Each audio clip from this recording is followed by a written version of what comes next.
their laws when they no longer could stop future lovings from loving. I was taught that the Southerners had owned slaves, but not that slavery had made Northerners rich. I believed the Mason-Dixon line was real, that only if you crossed it would you find burning crosses.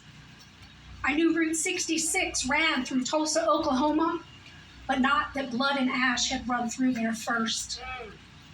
A guidebook gave tips to my folks so we could enjoy a destination in peace.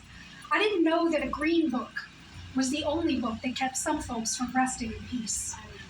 If you'd asked me what a sundown town was, I would have thought a nice place to watch the sun go down. Not a place where some folks had to race sundown to make it out of that town alive. No one told me about the sworn duty that some men had to hang a man who was dark after dark, or that the reason the man would hang in the night was that he dared to be dark in the light.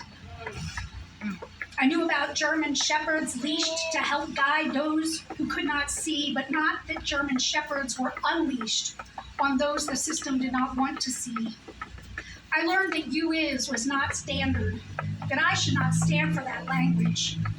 I didn't know who got to decide whose language was understandable and which language could stand on its own. I knew about people who said the N-word, but not that I was living in a system that whispers it. I was told anyone could be anything, anywhere that they wanted to be. I didn't know how many of these ones didn't want those ones to be.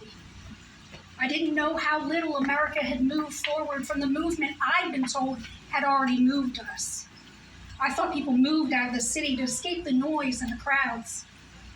I didn't know whose noise and which crowds people were trying to escape. I didn't know I'd been standing in the suburbs, in the system, in the way. I was taught about racism in history class, as if no one was still living it today.